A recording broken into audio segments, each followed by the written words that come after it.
Wanna shake up the status quo, rock the boat, break a few eggs? Well, you've come to the right place. KaoticRadio.com.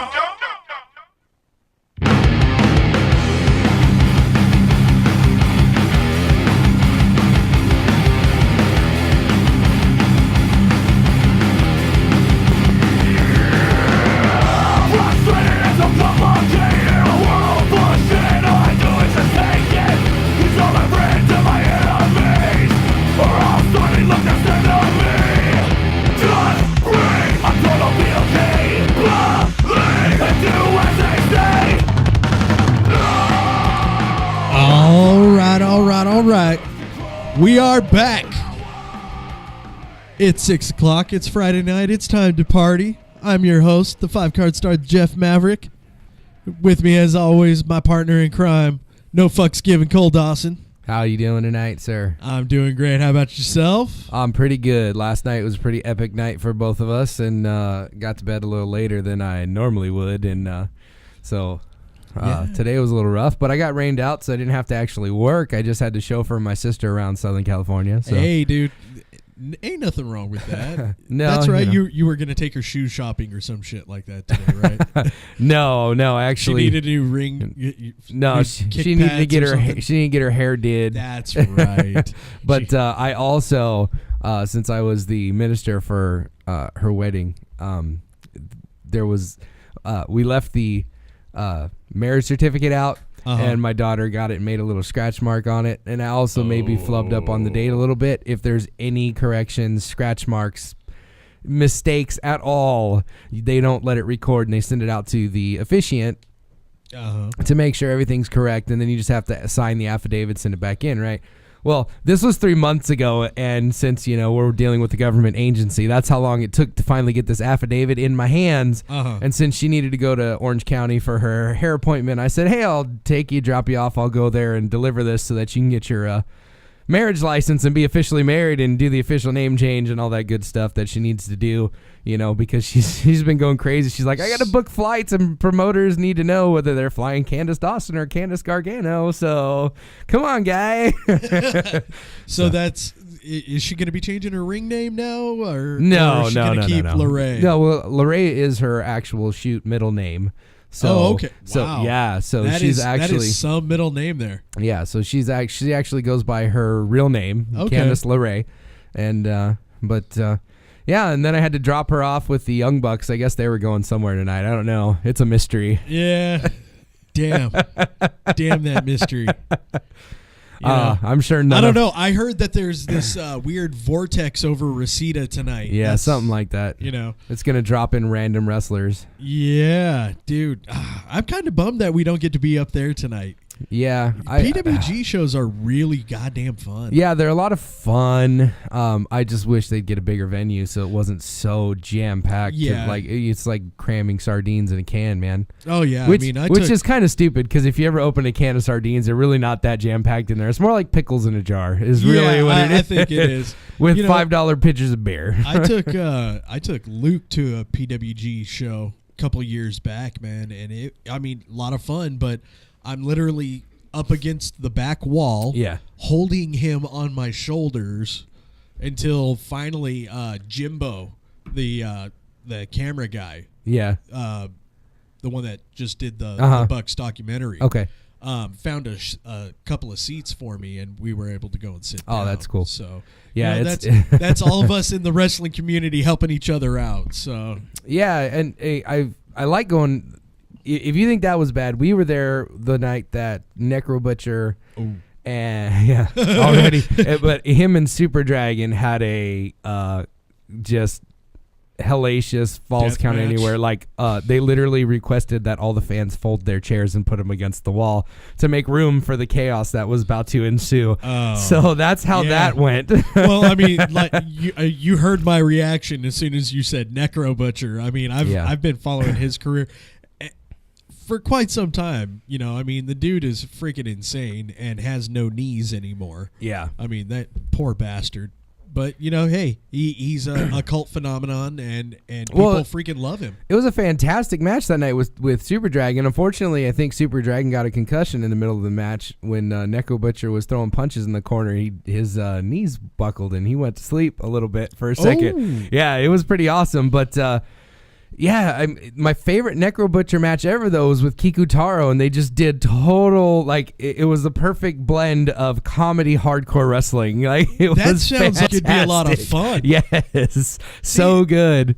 See, and we were actually kind of talking about that before the show tonight. Is that a worker can be freaking mediocre, but be entertaining and still be kind of over with us, and we're fucking jaded. Yeah. We are so jaded as far as wrestling goes, but we've got some of the best wrestlers. Well, it's like anything, really. If once you have 40 years worth of knowledge in your head about something, you judge everything a little bit differently. I mean, I've watched videos as far back as the 50s. I've watched 50s wrestling and from all over the world, Puerto Rico, Japan, Mexico, and Canada, old Canadian wrestling, the old Hart stuff, it's like, and so once you've seen everything, it changes. And then once you get in the business and you learn how to wrestle and you start seeing things and knowing what you should do and shouldn't do, and you see other people do the wrong things, you go, so. Yeah. There was a lot of moments last night, but you know what, dude? All in all, that was entertaining. No, I didn't have any, maybe the first women's match. There were a couple moments. But we'll talk a little more about that later. Did you ever read Lutez's book? No, I did not. You never read book. Hooker? No. Oh, dude, that was Brian Pillman's Bible. Yeah? Yeah, he, you know me, I'm a big Pillman fan. Read up a lot on him, and he used to, I guess, just take that book around with him everywhere. Oh, fuck you. No, sorry, I'm yawning. Legit tired? No, I'm legit yawning. Okay, I thought you were giving me shit. We were up past our bedtime last night, bro. Oh, my God. I was sitting there during the main event. We went. So what we're talking about, ladies and gentlemen, we went to NXT last night in Riverside. I know we talked about it last week, but we went and we saw, and my brother-in-law got us some tickets, and thank you, Johnny Gargano. And, love you. So Johnny Wrestling. Yeah. So it was right down the street from my house, so it was an easy venue to get to, and we had a lot of fun. And but I was sitting there during the main event going, man, like, we got jobs, guys. Why is this a 3.5 hour show? Like, let's go. Take this home. Like, 2 hours tops. You start at 7:30, bro. Oh, man. Well, I mean, they did. That's something that I forget happens is intermission. Yeah. Because they don't do an intermission during, like, Raw or SmackDown. Well, in essence, they kind of do. I mean, they don't during the show because it's a live TV show, so they can't really take an intermission. But they have commercial breaks, and they'll have a lot of segments where they know people in the audience can get the. Yeah, and I've done that several times. Actually, dude, one of my worst memories is getting up to take a piss during. It was a SmackDown taping in Anaheim back in like fucking 99, 2000, I want to say. And I go to take a piss, and you hear Dudley's come out. Yeah. They're taking on Jericho in a handicap tables match. And I came this close to missing it. Yeah, I missed most of it. I was pissed. Luckily, though, I was able to catch it because over at the Honda Center, they have the TVs in the bathroom. So that's always good. I was able to catch it out of the corner of my eye. I'll never forget one Monday Night Raw I went to. It was, I believe it was Lita marrying Kane. It was that night. They did that at Honda Center. That's right, they did. There was so horrible. A whole 2.5 hour wrestling show because they went way over. And they had 2 matches on the whole freaking show. And they were both short matches. But one of them was Flair and William Regal. Oh yeah, but it was like match was it was good. like a 7-minute match on a 2.5 hour TV show, and there was one other wrestling match, and I just I was so pissed. I can't believe they think they can get away with that. Well, and now you look at it, and they've got a 3-hour TV show, and at least now we're getting about 5 matches, but come on, man, 5 matches in 3 hours?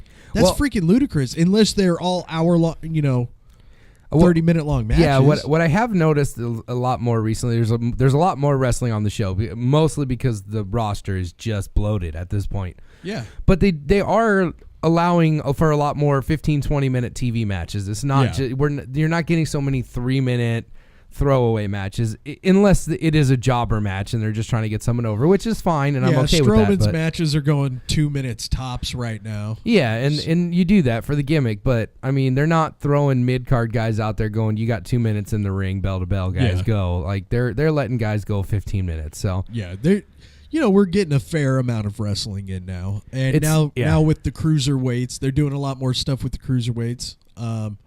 Tuesday nights after SmackDown, you got the 205 Live. So yeah, I would be excited, except for the fact that the reason that's happening is because the cruiserweights bombed on Monday Night Raw in quotation marks and didn't get ratings right away, and so they gave up after a month. But to be fair, they did put the title on the most uncharismatic human alive. So there's that. They did quickly change it to one of the most charismatic humans alive. And then quickly again to Rich Swann. So, Rich good for Swann's them. fucking awesome. Yeah, he is, but you bring in a title and you want to make it legit, and you've changed it every pay-per-view so far. Yeah, like, that's good, guys. I Thanks. I do get you on that one. That is kind of bullshit. And I had such high hopes, too, because of how stacked the Cruiserweight Classic was. It was a fantastic tournament. I think they didn't plan ahead and make sure they signed guys to contracts beforehand, and so I'm hoping if this women's tournament ever happens, that's been rumored, that they take care of that, pre-tournament. Let's sign some guys. I think they've already announced that they're doing a women's tournament. Well, just because they said it was going to happen doesn't mean it's going to happen. It's pro wrestling, bro. So card subject to change. Yeah, exactly. And so I don't know who's going to be in it or what they're going to do with it, but I hope it happens, and I'm really hopeful that maybe finally that they go, we're doing an indie tournament for women, and there's only one women's independent wrestler that's worth anything. So hopefully that we'll have a rooting interest in that, is what I'm saying. That you know what, dude? I mean, anything's possible. It's the WWE. They bought WCW. Yeah. So, and they're trying to buy TNA's library. So, you know what, man? With as many of TNA's old stars that they have, I mean, it would be smart to get that. Well, yeah, they want. I guarantee they want to do it so they can do an AJ Styles DVD right away. Oh yeah, well, and then they've also got Joe on there too. I know he's NXT right now, but he's still one of the best things going. Bobby Roode, Eric Young. There's a lot of guys there. You know what? I was actually kind of hoping Eric Young was gonna be on that card last night, because I've not really seen much of anything as far as his stuff goes for NXT, but I'm a huge Eric Young mark. Yeah, I he's fantastic. Love that guy. Yeah, my wife was kind of like, "Oh man, they signed Eric Young." She was kind of actually excited about that. It's one of the few guys she really likes. She's kind of with me. I haven't watched wrestling. I haven't been a diehard wrestling TV watcher for the last probably 10 years at this point, but. Yeah, well, definitely for the last 5 or 6. I just can't do it. Eric I can't watch Young was one of the most entertaining things going for TNA for the longest time. For sure. I'm glad he finally got a title run too out of it. Oh yeah, and a good title run too. I mean, he was in the main event picture for a good couple of years, and I'm happy but for it was that. kind of after they already buried the product, and it was past the downslope. Well, I mean It is what it is. The dude still got a great run, and against legit opponents, man. I mean, he had a program with MVP, he had a program with Bobby Lashley. Yeah, it just had a program with Abyss. God, they just wasted so much talent in TNA because they fell into that old trap. Oh, we need names. Yeah. And they signed all those WWE guys who were on a break from WWE, like Booker T and Christian. And I mean, I thought Christian was a perfect signing. Oh yeah, but Booker T, come on, Booker T. What I liked about their signing with Christian, number one, his name was badass. Mm-hmm. Christian Cage was that was cool if you wanted to keep his keep his name, but and then taking a low mid-card guy from WWE and making him your main event star, which is what fans wanted, but WWE wouldn't pull the trigger on something like that. If I'm going back in my memory, I think he kept getting close to main event status, and he kept getting hurt, and then no, that was after he came back from TNA. Well, I know he had a championship run in WWE. Finally, that was when he came back, and he got the championship rub when Edge went down. Yeah. So yeah, I mean, that reminds me of one of my all-time favorite, my all-time favorite, rub when Eddie Guerrero died. And instead of Chavo getting a push, like Ray got the push. Like, yeah, that was kind of fucked up. It's like, so his uncle died, and you're gonna push the other Mexican guy. That is kind of like, fucked come on, up. guys. But you know what, man? I mean, Chavo Guerrero's one of those guys that, because of how well he worked and how well liked he is in the business, that dude literally goes anywhere he wants. I mean, he doesn't have to be in WWE to make WWE kind of money. He just has to fucking travel 365 days a year to do it. Well, I'm sure he's getting paid pretty well for Lucha Underground, and he's getting paid well on Lucha Underground. He's getting paid well for Mexico, and I think he's now doing stuff in Japan, maybe over in Europe. I mean, the guy is he's really good and super fucking underrated. Yeah, well, I mean, he doesn't have the amount of charisma that Eddie had. I mean, he's had some good gimmicks that he's gotten over that maybe shouldn't have gotten over. Kerwin but White. That would have been. I was so upset that got squashed, because that was the other thing. Like, Eddie died. That Kerwin White gimmick was hilarious, dude. And if they would have had him, if they would have had him feud with Eddie in that gimmick, that would have been fucking gold right there. Oh yeah, and that may have been an idea that was in the works. But I know. We'll never know. So bad. I mean, one of these days we're gonna do our top 10 favorite wrestlers, and yeah, and he'll have to get the honorable mention for like tied with number 1, because fuck, dude. I mean, he's up there. I love Eddie Guerrero. Oh yeah, and I've liked him ever since his stuff with Mexico with Art Barr. Yeah, you know, I mean, his Japanese stuff is just incredible. Oh, it's so good. And then the ECW stuff with Dean Malenko is like, oh yeah, definitely. If you want to learn, kid, watch that tape. Just watch that tape for the 3 hours of them going at it. Yeah, definitely. You'll learn. Well, this is what real wrestling is, guys. Well, let's go ahead and we'll flip the script. Start talking about our evening last night. We'll go ahead and get the little monkeys on. We brought in Luke. You got to get over there. You already been set up for sound. See, these kids don't understand that just because, they want to vie for a seat, that's the one that they get. Yeah, you're still muted. So, all right. So right now we brought in Kid Talk. Kid Talk. This is Heel Talk Radio's own Super Kick Kid, Luke Maverick. And some F's given Autumn Dawson. You got to unmute them before we ask them questions. I don't know if I want to yet. I don't know. These kids are kind of weird sometimes. So, all right. So last night we went to NXT at the Riverside Municipal Auditorium, which was kind of weird to me because, that place is known for a really good concert venue. Oh, yeah. And it's known for being a pretty decent theater venue as well. Oh, yeah. I didn't know how they were going to do it until we finally got there, and they had set up the stage as the ramp. Yeah, and it looked good. Everything looked good. Everything was solid. It was super cool. I mean, this was the same place I went and saw Everclear at just a few months ago. So I knew exactly where. Fun times. Oh, yeah. Dude, I love Everclear. That's a great band. So, what did you guys think, Autumn? I thought it was awesome. The main event was absolutely incredible. We're going to go ahead and we'll break down the card a little bit. Maybe you guys could tell me some names that I have forgotten. Now the first match was No Way Jose versus... No Way Jose. No Way Jose. No Way Jose, no. You know, that guy is fun to watch. He is. He is super fun to watch. But I cannot remember for the life of me the other dude's name.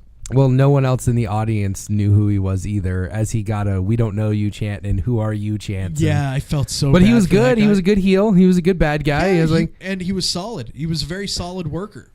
Kind of had the facial features of young Batista though. maybe, yeah, A little bit. yeah.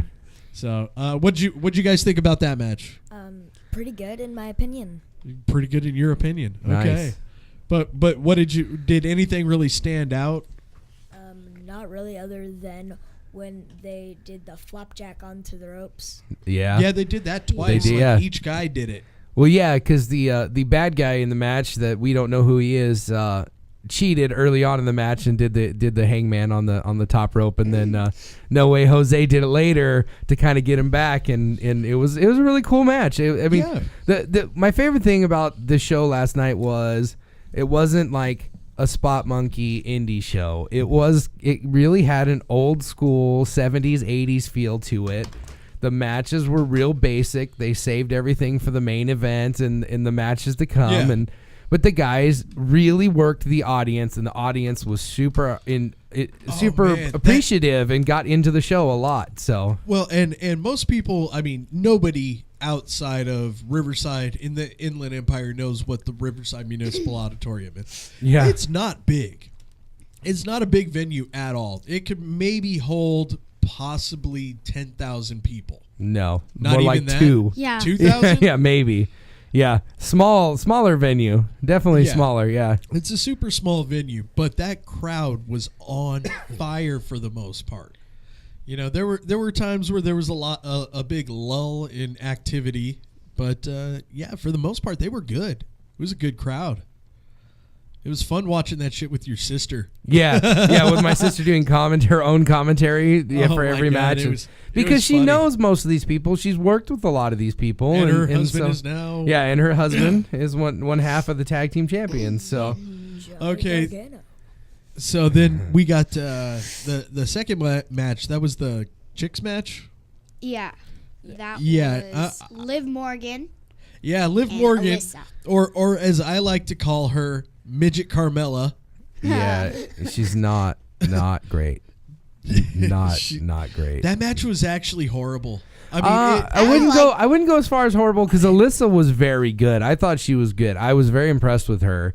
But the person she wasn't getting a lot of help from her opponent. I mean, it was. You know what? The whole rolling around thing that they were doing, that was funny. The opening That was spot was really good. cool. Yeah. And then when the other chick hooked her and then started doing it with just her legs, and that was kind of cool. You know, they had a few good spots to it. But all in all, man, I mean, if I had to give it a rating, you know, a star rating, I'd give it maybe a 1.5, a 2. Possibly. And that's it. Most of these matches were everything was real basic. So Yeah. Well, come on, that was a basic bitch. yeah, pretty much. Sorry, I was watching Yoga Hosers the other day, and they kept saying that everything was basic. The match that kind of got me was the Oni match. Yeah. Oni Langford. Yeah. I don't know. And he wrestled versus the Drifter. Yeah, the Drifter. The Which- Drifter's weird. Yeah, Yeah, you know he what? was Honestly, weird. It's a good gimmick though. it's a great gimmick. They just need to put it on somebody else. Ron and I were talking about that on the way home last night. Like, honestly, with that kind of a gimmick, you want to see that dude from Punisher. Okay. You know, the guy in the diner that sings to Frank Castle? I haven't seen You Punisher, haven't so, seen that movie? no. What the fuck is wrong with you, Homer? Anyway, kind of a Johnny Cash character, you know, kind of a look to him. And that's the kind of dude you want doing that character. Somebody who could sing ominously. Yeah. And actually play the guitar. Yeah, it'd be nice. Yeah, but I think that's part of the gimmick is that you got this guy who thinks he can sing and whatnot, but he can't really sing and he can't really play the guitar. And I thought that's what the gimmick was supposed to be. I really did, but at the same time, I kind of think that I just think that they threw that gimmick on somebody on the wrong person. I look at that dude and I see like a guy who wrestles alligators. Yes, yeah. Isn't that kind of what he looked like? Like Yeah. he should have been a dude that wrestles alligators for a living. Yeah, maybe. Not a soft poet. Yeah. Like, I mean, he was kind of entertaining, though. The other guy, though, man, his little promo at the beginning of that match. Yeah. You stank. It was good. That was funny, man. That had me pop. I was laughing. So I know you guys want to talk about the main event, but we're not getting there just yet. So that brings us to the women's title match, correct? Oh, Yes. my Yes. I want a name drop. God. You want to name? Did you get to meet her too? Yes, I got to meet Yeah, all of them. Bastard. Yeah, yeah. I hate you. My sister and Johnny got me and the kids and my mom. We got to go backstage. The physical Dawsons got Yes, to go backstage. yes, we got to go backstage All of us and- extended family had to go back home. And I wonder what Yeah. they're doing right now. No, just standing there like I bet you Cole's hanging out. shaking everyone's hands as they're trying to get on the bus to go straight Yeah. to Vegas, and they're all tired because they just had a 17-hour flight, and everyone was really pleasant. I will say, everyone shook her, at They least were said all really hi. nice. Everyone was nice. And Samoa Joe scared me. That's what your dad was telling me. He's Yeah. a big dude, and then he comes up and hugs my aunt. I'm like, we're Yeah. all backing into the corner. See, and that's the guy I wanted to meet the most. Yeah. I really did. I've been such a huge Samoa Joe fan. Like literally everybody they've brought over from TNA, Oh, I've yeah. been a fan of for years. Like when they've been doing their indie shit too. So, I mean, Joe was, fuck, dude, he was on fire out here. Yeah, well, the first time I saw Samoa Joe was when he very, very first started wrestling, and this had to be about 2000, maybe 2001 at the latest, but I'm going to say it's 2000, and he was wrestling for the UWC, Bill Anderson's little promotion in Riverside in the little Yep. sweat box. Like, just, I mean, basically this is like a little 2-truck garage is basically what with the rolling doors, Yeah. like a storage unit almost. And he had a wrestling ring in there and ran, there was about, I saw maybe at one point for one show, there was probably 150 people there, which was insane in that building. Yeah. I mean, literally standing room only packed. Was that over at the school that he used to have? 'Cause Yes. okay, That's the where he one ran over his there shows. off of Yes. La Cadena. Yeah, off of La Cadena. Yeah. And he wrestled Cincinnati Red on that because Cincinnati Red trained him. Yeah, Red trained him. R.I.P. Red. Yeah. And it was a really fun match, and I remember seeing Joe. I was like, oh, this dude, he's going to be good. I remember and this was like his first handful of matches. I mean, he's going around with his trainer wrestling. Yeah. So, and he was wearing like a Hawaiian shirt still Like just he was figuring it straight out. up Yeah. doing Yeah, just doing figuring the it out. stereotype gimmick. Yeah. Well, you know what, man? I mean, and I got to give big props to that guy. I felt bad for him because this was his hometown crowd for the most part, and he wasn't able to wrestle. Yeah, he got hurt on the tour somewhere Yeah. along the line. Well, he got injured in the cage match with Nakamura. Okay. He had hurt something. And I felt bad, man, because I really wanted to see him wrestle. I love watching Joe wrestle. Me too, because you know what? He doesn't have any wasted movement in the ring, and one of the things I like about him is his pacing. He really walks kind of slow. Like he'll go slow from point A to point B, but then when it's time to hit a move, he goes real quick all of Yeah. a sudden. And so everything he does, all his moves look extra crisp and extra fast, and he looks like he's a fast dude in the ring. And but it's just because he's so smart and he knows how to do what he's Yeah. doing. Dude, I guarantee you, if WWE books him correctly, that's a future Hall of Famer right there. Yeah. I mean, but they've got to book him right. I mean, when you pull him up to Raw, which the dude should have debuted on Raw. Period. Yeah, and well, Period. Nakamura should too. Yeah. And I mean, it's a travesty. I mean, but dude, when it comes down to it, having those kind of guys down there is making that product a shit ton better. it too. is. But I think that's what they're going for. They want to have indie guys. I really think that, as much as I hate to say it, I think Triple H is trying to kind of bury independent wrestling to a certain degree, because they're just talent rating for the sake of talent rating. They're not signing guys that they don't have any room on their roster for all these guys they're signing. And so they're going to be on NXT. So do you think that maybe they're shooting themselves in the foot? Oh, they have been since 1984 when they killed everything. It's the same thing. But I'm talking like pulling a WCW where you're really fucking up. No, signing people to these contracts. No, because they're giving these people something to do. They're actually using them. They're not just wasted. They don't just have them sitting on the bench getting paid. Yeah. And they're not signing these guys to big time money contracts. It's not like WCW where they're signing $3 million contracts for Bret Hart for 10 years or whatever. Yeah. So they're signing these guys for $50,000 to $100,000 each, and then they get paid for being on TV. Okay. On top of that. So, well, I mean, when it comes down to it, it's just another place for our buddies to go and do. Yeah, it is. And, I mean, what's the worst case scenario? Joe spends 5 years in NXT and then they're done with him and he becomes a trainer or whatever. Yeah. Like, that's worst case scenario. He's on WWE TV every week. You know what? Actually, that's a little bit of news that I kind of wanted to drop. WWE just signed Nigel McGuinness for the Performance Center. Did they actually sign him, though? No, he's a trainer at the Performance Center. They did sign him. They did a whole big announcement press conference. Oh, okay. Because they're going to be doing a lot more stuff with Europe now. Yeah, because I know they signed Carino not too awfully long ago, and there were kind of rumors that because Ring of Honor did a press release that Nigel McGuinness would be relieved of his duties as their on-air booker. But the rumor was he was just going so that would free him up to do commentary. So in case WWE did sign him, they didn't have to take him out of a storyline, So, so Nigel McGuinness is now a part of the Performance Center, and I think he's going to be doing a lot more with the UK brand.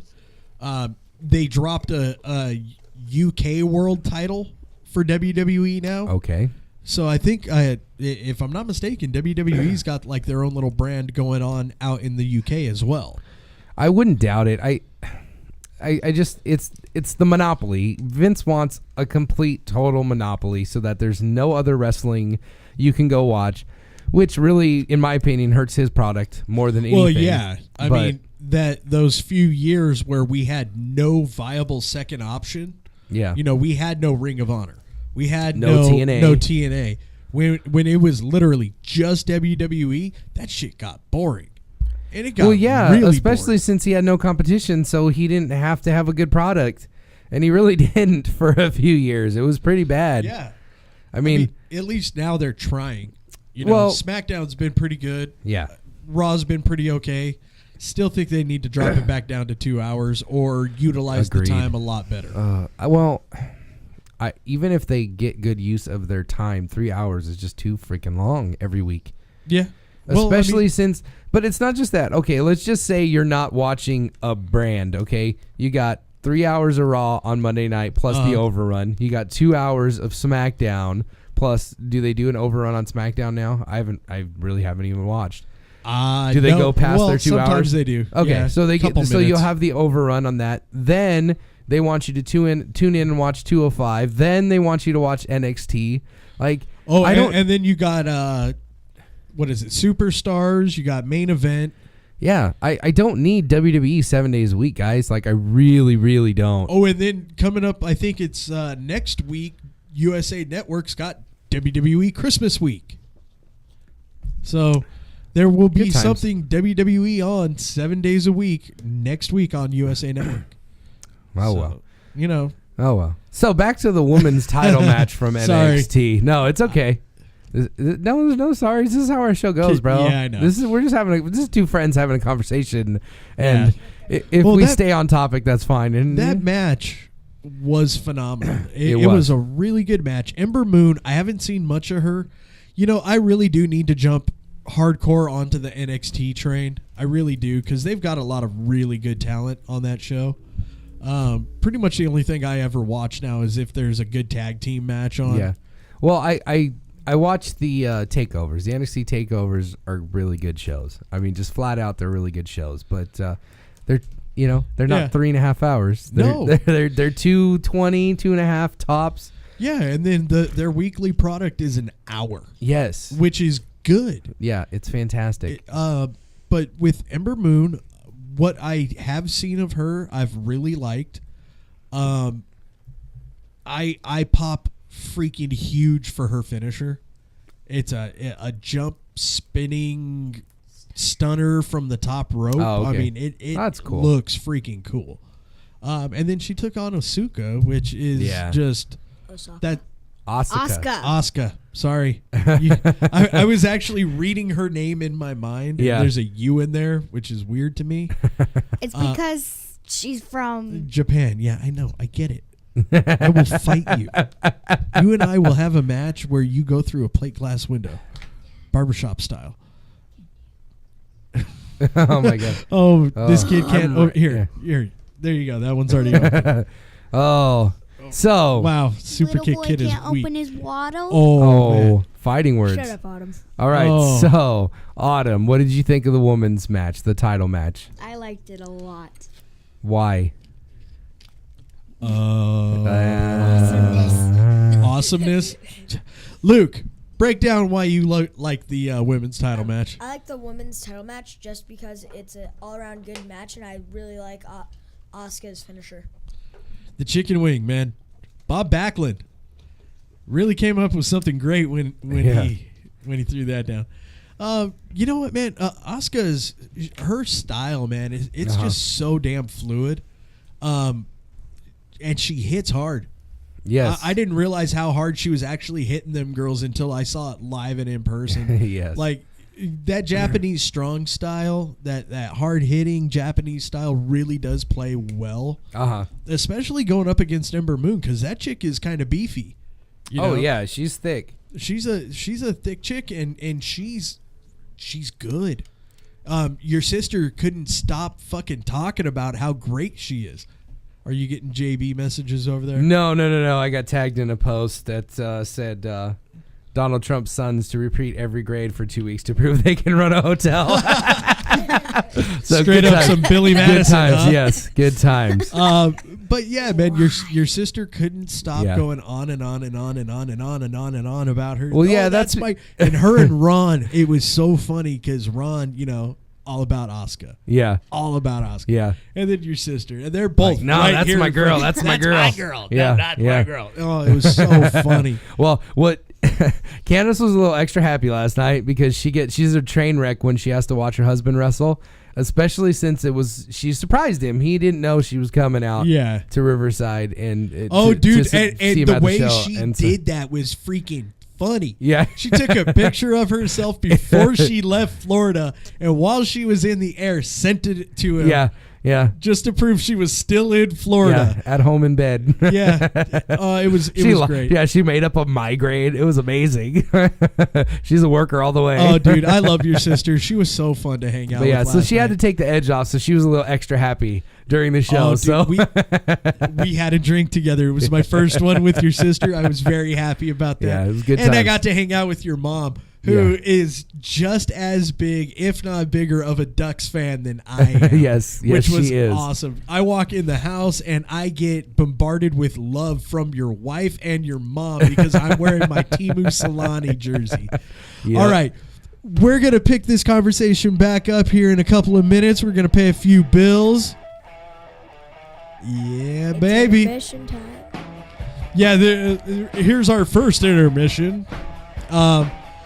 When we come back, we're going to talk a little more about NXT from last night. If you were there, give us a call. Give us your thoughts on the subject, man. I know that a lot of my friends in the wrestling community were there. Call in. Tell me what you thought about seeing the product that we've been waiting so long to see out here. 909-360-8330. This is Heel Talk Radio on KaoticRadio.com.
Wanna shake up the status quo, rock the boat, break a few eggs?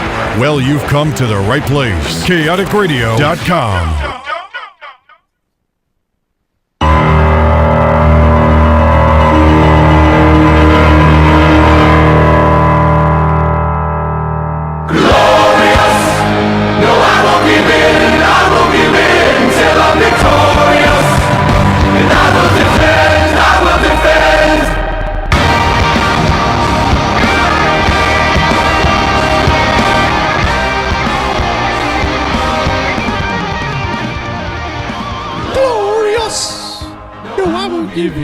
I won't give in till I'm victorious. Hell yeah, man. Got to see this guy live and in person. Third time. That was my third time seeing Bobby Roode. Nice.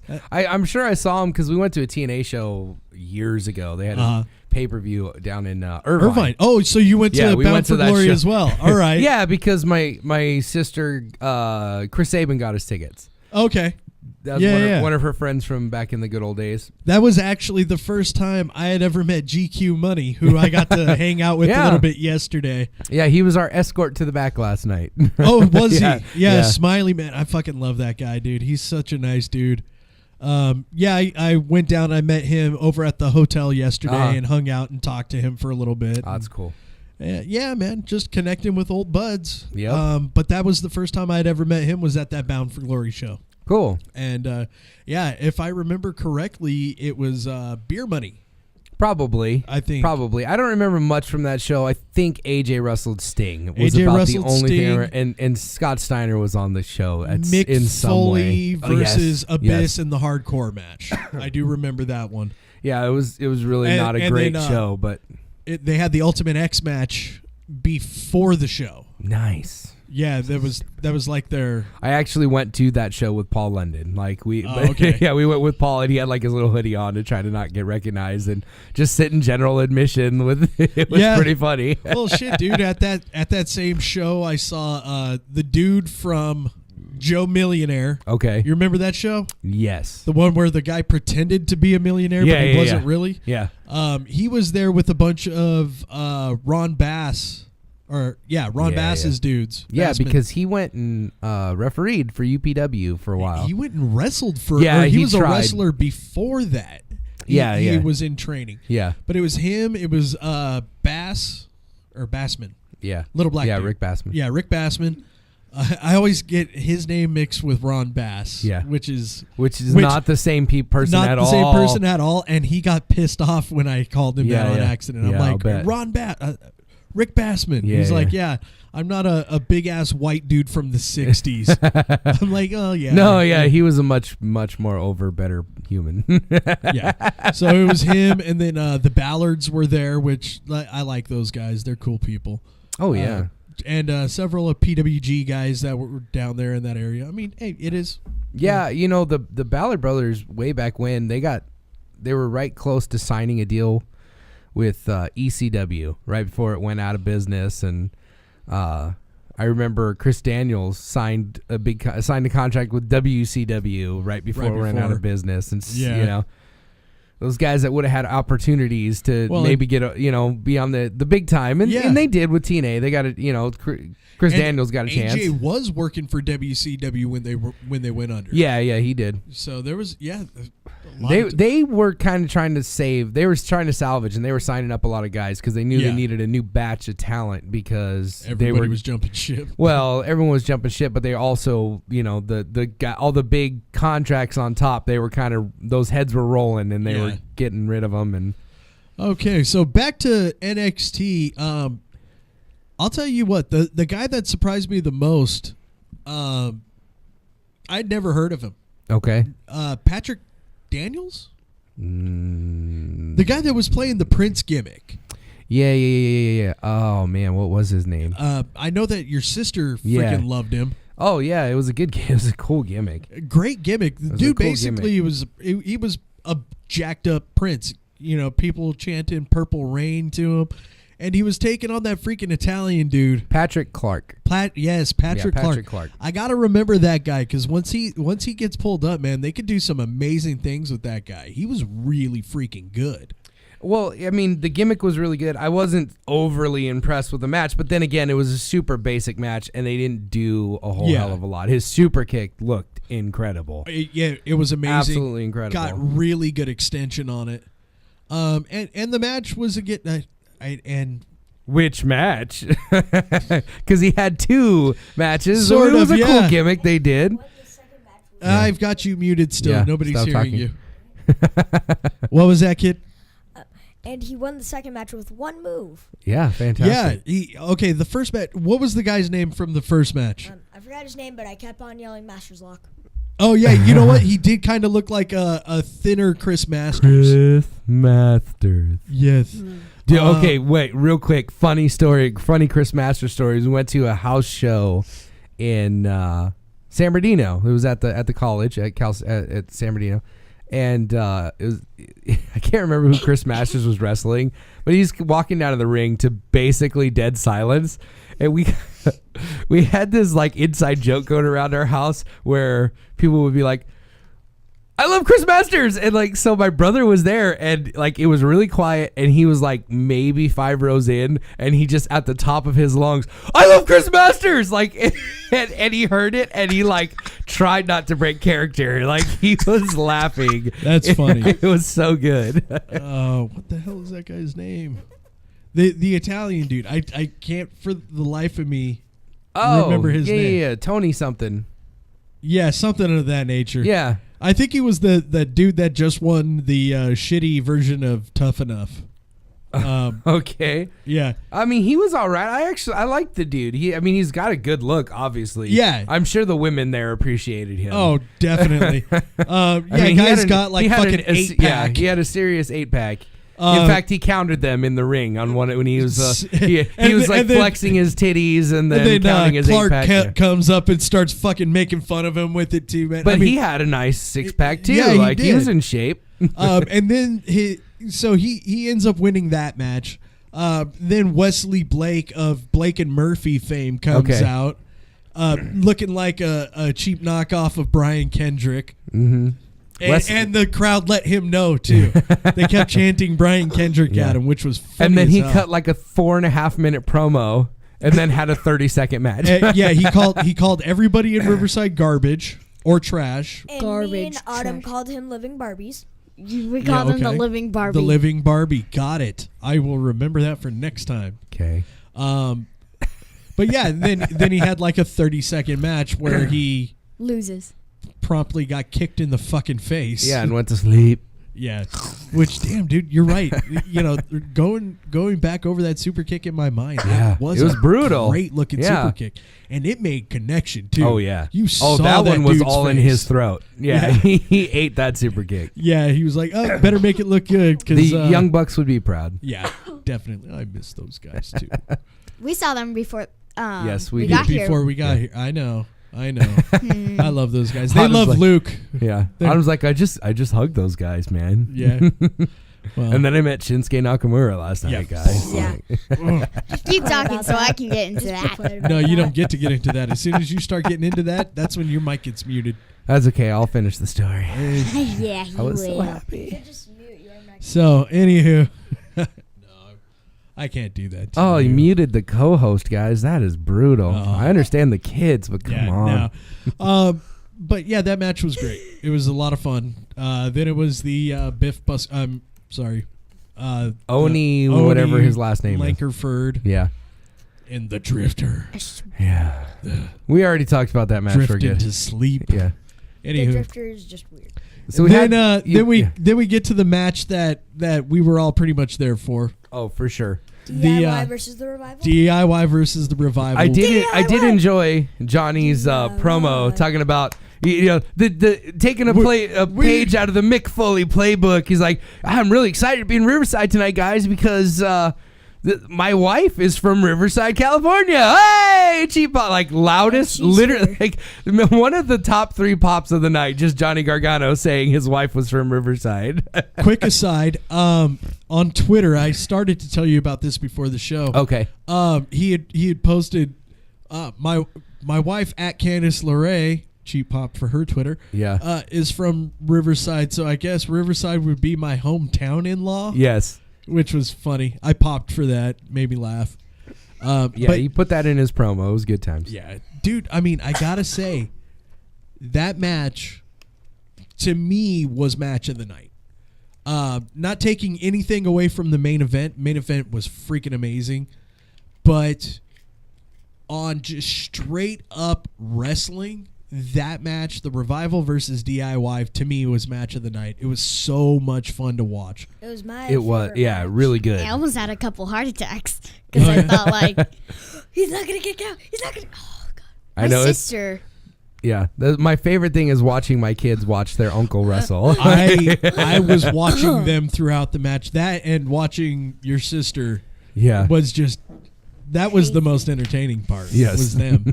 But man, the chemistry between those two teams is just something electric. Well, you would think that since they've probably wrestled about 200 times at this point in the last 4 months. And of course, the Revival always cheated in those matches. They tried to cheat. Always. But you know what, dude? That's what I like about them. They are straight up the epitome of an old school heel. That is what an old school heel tag team would be doing. Constant tags in and out and cheating the entire time. Yeah, and not letting your opponents tag out. I Yeah. mean, it was a great, Oh my it was fantastic. God. I mean, Once they finally fucking tagged in Johnny after that ass whooping for 10 minutes that Tommaso was taking. Yeah. Holy shit, Poor dude! Tommaso. I was on the edge of my seat on that one. Yeah. And I'm a dude who knows that eventually it's gonna fucking Yeah, happen. I know. But I I know. was like, oh, no. Just the entire match was so freaking good. Yeah, those guys are really. I mean, they. One of the things I like about Johnny is the storytelling that he has in his matches. I mean, I haven't seen enough of Tommaso to say it's not him too. I mean, I'm sure he's in on it. But I mean, his singles matches. I mean, he makes sure there's a story to his match, and he's not just going out there doing stuff. Yeah. And so he takes you on a ride. And that's, I mean, a lot of guys don't do that anymore. They don't even think about it in those terms. Like, what is the story we're going to be telling for the next 10 minutes? And for me, that's what it is. I like shows like Walking Dead and I like Very the Dark story. Yeah, I like the Dark Knight trilogy because they tell the story. It's not just yes, cough off mic, Autumn, is what we're saying. Yeah. Sorry, I'm trying to explain to her without deviating you from your he's story. pantomiming over here. Yeah, But if you're gonna cough over here. yeah, and that's why for my money, Shinsuke Nakamura is the best wrestler going right now because his storytelling in a match is just phenomenal. Well, let's go ahead and we'll get into that right now. Then, this is what the kids have been waiting for. Because the man does not know English very well. I mean, he does speak a little. Yeah. And it's pretty good for a guy who that's not his first language. Yeah. He does have to convey a lot more here in America with his facial expressions. Yeah, and but his it wasn't movements. lacking in Japan at all. Well, I mean, he's no. so I mean, over the top with it that it's almost like a throwback to those old 70s wrestlers where their selling was almost comical. Yeah. But he's not. He doesn't take it to that comedy point. It's to that point where it's like, oh man, I really believe every single thing he's doing. To finally get to see him in person, because I've been following him for a minute now. Yeah. Not just here in WWE, but I followed a lot of his stuff in Ring of Honor and New Japan. Yeah. When they were doing their crossover stuff. Yeah. And man, like he was good in Ring of Honor. Yeah. Like really good in Yes. Ring of Honor. And I think he's almost gotten better. Well, I mean, I know that WWE's allowing him a little more leeway than I will say that while Ring of Honor is an extremely talented, group, Samoa Joe there's a reason that those guys got plucked from Ring of Honor 10 years ago. Like, you're going to get better with the level of talent. But even when I saw him have a 5-star match with Bad Luck Fale in Japan, and Bad Luck Fale is horrible. He's just horrible, and he had one of the most entertaining matches you could imagine with this guy. I mean, it was absolutely perfect, and just because of the storytelling and his selling and everything he does has meaning, and it's fantastic. Yeah, like even like the first half of the show was like everything was kind of solid and it was good, other than the women's match was really good. Yeah, but like the first 3.5 matches, we'll call it, that's what it was.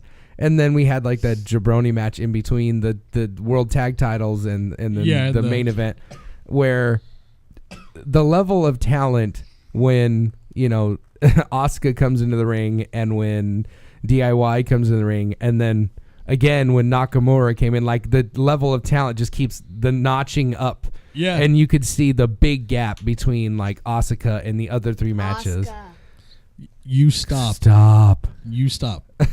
This is our world. You're just living in it. But yeah, I mean, a forearm. I was more impressed by a forearm that Shinsuke threw in the main event. Yeah. Than anything in the first 3 matches. Like, and it was just he got tagged in the ring, and the first thing he did was threw a forearm, and I'm like, oh my god, that looked so much better than anything I've seen tonight. And that was the first thing he did. So like, yeah. Well, dude, it was a solid ass main event too. Oh yeah. You had Bobby Roode, which is just glorious. Yes. The second best moment of the night for me, the second loudest crowd reaction is Bobby Roode's entrance. Yes. Everyone stands on their feet and sings along, and it's absolutely incredible just to be a part of that. And I really felt bad for Sombra on that, or CN, whatever they call him now. Because he comes out and people know who he is, but he's not on that level yet. Quite, but he's not quite there. And honestly, that spot was supposed to be Joe's. Yeah, probably. They kind of just threw CN in there because hey, there's a lot of Mexicans in the crowd. They'll like you. Nobody really likes him though. Actually, CN's really good. He's a freaking amazing wrestler. Yeah, he really is, nobody really likes his gimmick. Yeah, nobody's really into him yet. Well, give him some time. Let's be fair, give him a little bit of time. But it's just even Joe's spot on the outside when he interfered in the match. Like it's just because it was so out of nowhere and it was such a snug clothesline. I totally forgot that Samoa Joe was out there, and then he comes out and he lit up the crowd. I knew something. I knew he was going to do something to Nakamura, considering their rivalry. In a feud? Yeah. But they shouldn't really be in a rivalry anymore because they said whoever lost the cage match wouldn't have another shot at the title. Just like Owens and Zayn. Oh no. Joe and Nakamura will battle forever. Yeah. And you know what, dude? I will pay to see Joe versus Nakamura 100. I would do it. Yeah. You know why? Fantastic. Because it's going to be a freaking amazing match. It's like Bret Hart, Shawn Michaels. Yeah. I could watch that. You could do. It doesn't matter how many times you've done that match. You're going to watch it again. You'll watch the next one. What the last 5 moves are going to be. Probably. Yeah. Not necessarily. Not necessarily, but you know. Triple H, Ric Flair. Yeah. I don't know about all that. Flair Steamboat would be a much better comp. Definitely. But yeah, I mean, Rock Austin. I mean, there's several guys. There's only a good handful of real rivalries. In that case, maybe. AJ maybe eventually. Have been good, but even like I want to see Nakamura and AJ go at it again. Yeah, I would love to see that again because their last match at Wrestle Kingdom was phenomenal. Yeah, probably the best match in the history of wrestling. I wouldn't go that far. You know what, but dude? It's really good. Because that match wasn't even as good as the previous year match that Nakamura had at Wrestle Kingdom, but I think he wrestled Kota Ibushi. Well, maybe. That's another one of them cats where JB's busy tonight. I know that son of a bitch. He must be a vortex. But yeah, that's one of the people we know is going to be there, and we can talk about that. Yeah, so, Jay Bizzle. I think the show's probably starting at this point, so I'm pretty sure we gave away the fact that the Young Bucks and my sister would No, be it's there actually tonight, literally just starting right now. So fuck that. Yeah, so they're not listening to us there at that awesome venue, but it is what it is. And in that fact, darn you, Super Dragon, for taking my freaking guest tonight. I know. Yeah. We should apologize. We made an announcement earlier on in the week for anyone that follows us on our Facebook, and that we were going to have a guest. And yeah, my sister was going to be in studio with us, but she had to wrestle. A mystery vortex swooped her up and dropped her off in Reseda, so she couldn't be here tonight. So, but you know what, man? I gotta say, hanging out with your sister last night, away from like the business, like I know that we were still watching the wrestling matches, but she wasn't on the card. It was fun hanging out with her. Your sister really is a cool person. Yeah, I like her. I think I'll keep her. I love her. I think I'll keep her. You don't like her either.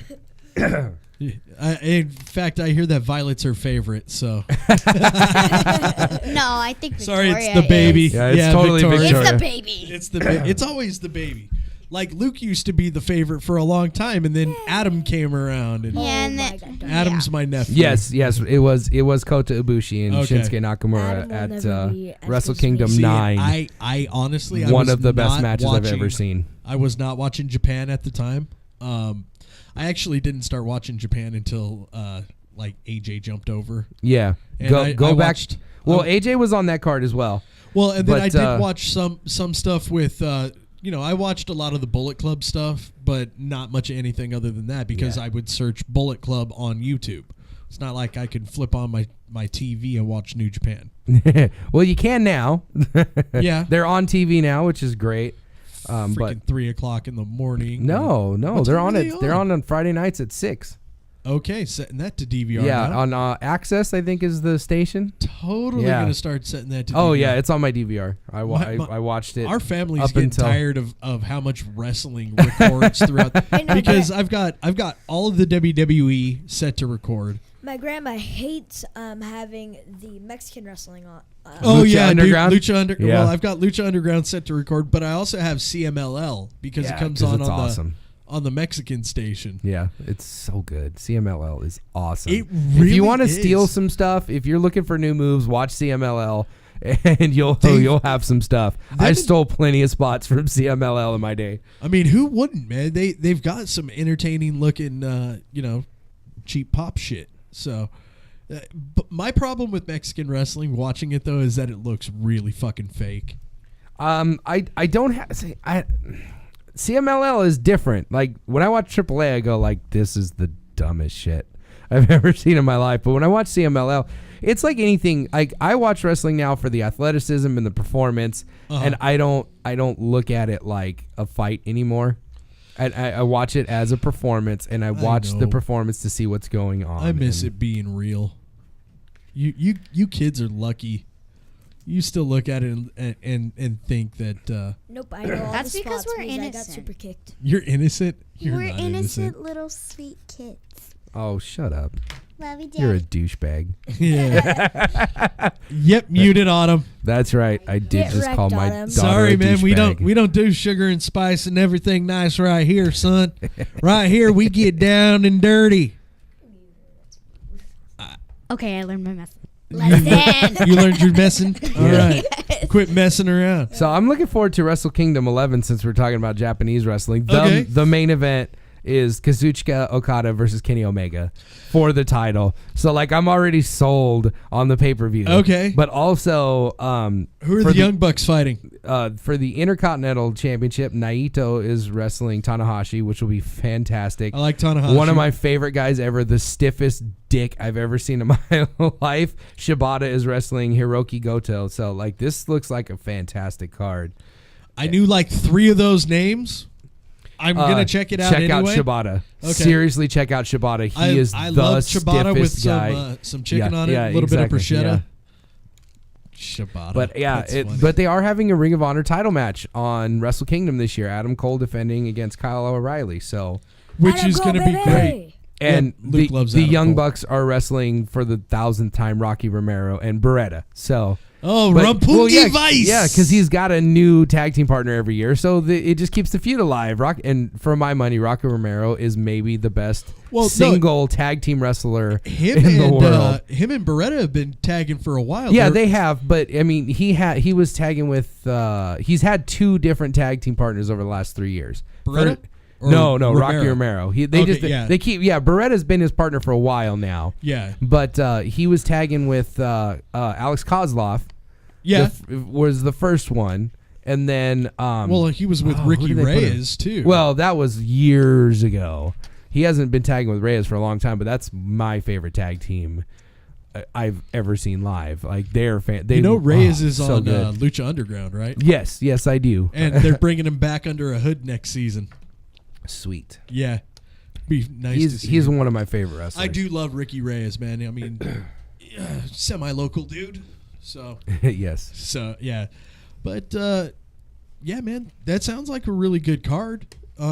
Trent's always fun to watch, man. I really wish him and Kalen Croft would have been better together. the Dude Busters could have been something really good if those two could have clicked, but you could tell that they weren't cohesive.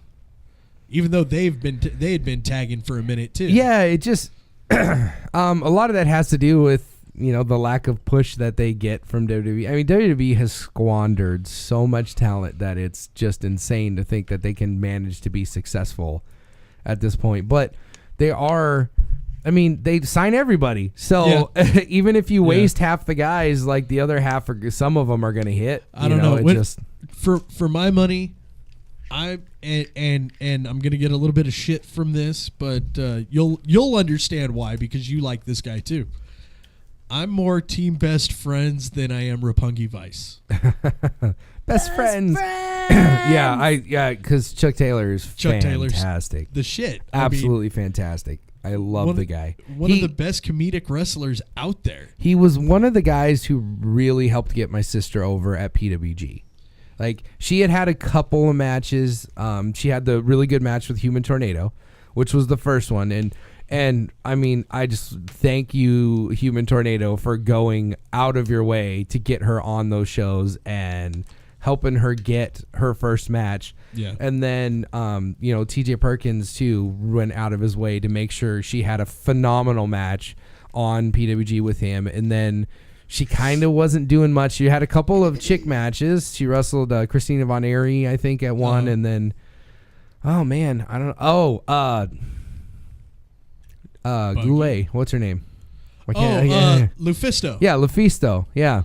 Yeah, dude, I like me some Lufisto. Yeah, they had some fun matches with tag match with Necro Butcher. She was tagging with Necro Butcher against Candace and I want to say Chris Hero, but a match that he's coming back too. He just got re-signed with WWE. No way. That's the rumor on the grapevine is that he got re-signed by WWE. Did he give birth to his baby? I don't know. Oh man, I don't know. Chris Hero? Yeah. Chris Hero. Now see, here's the funny thing though is that he got fired from the WWE because of his physique, and since he got fired, it's gotten worse. Oh yeah, he put on like 50 pounds. Yeah. I mean, and I feel for the guy. I do. He's another friend of ours. Friend of the family for a long time, and he's a good dude. And I know how hard it was to get released because it's the last chance. Like, you just know that's your only opportunity. And it didn't work out, and I know he took it real hard, but I know he's rolling again, and he's doing some really good work, and I hope that's true. I really hope that's true, and I hope they give him a real opportunity on NXT. I mean, like I said, at this point, I only know it as a rumor. I mean, I've read it on some of the web pages that Facebook throws up there. Like I said, man, I hope it's true too, because I really do like Hero. Big fan for quite some time. I've been a big fan. You know, he's you a get good the dude. weird, dirty looks, but it's because.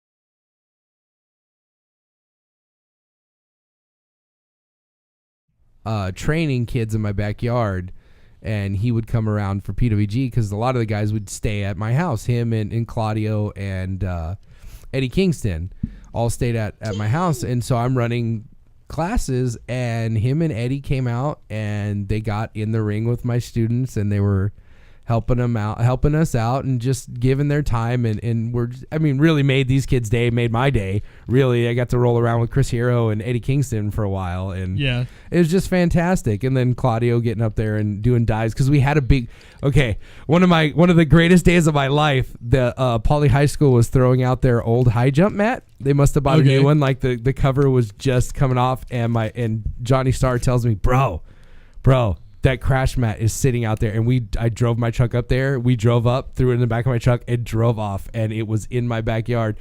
And that's how I learned how to do dives. Because we had this big, styrofoam, this big foam pad to jump out of the ring and land on, so no one would get hurt. So, all right. So since you brought up Ms. Jen Goulet, aka Lufisto, Bart, fucking Bart, man. Yeah. I gotta give that dude credit. He's always putting together some really phenomenal cards. Oh yeah. Bart Kapatsky. Yeah. Over there at the AWS Alternative Wrestling Show.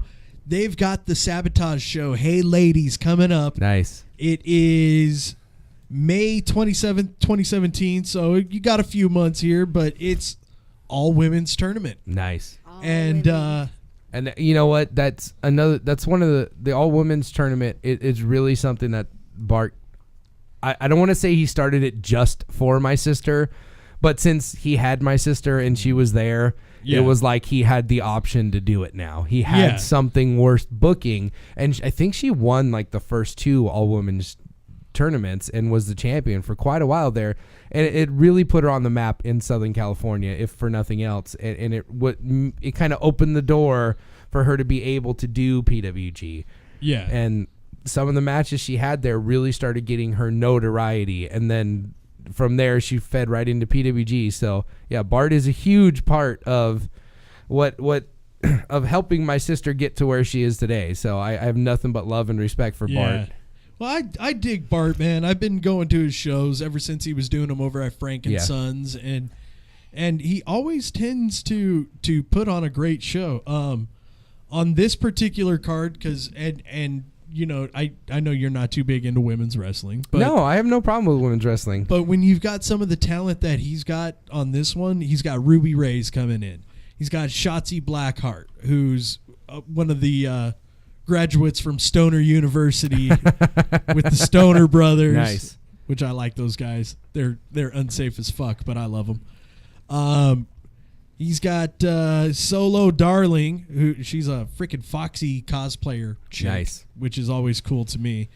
Lufisto, I'm sure Hudson Envy's going to be on there. Jordan Grace. I think maybe he got Joey's wife to come out. Laura James. And then I think Heather Monroe might be on it too. Yeah, see, that would be worth checking out if it is. I like Heather Monroe. Happening. Yeah. I like her boyfriend better, though.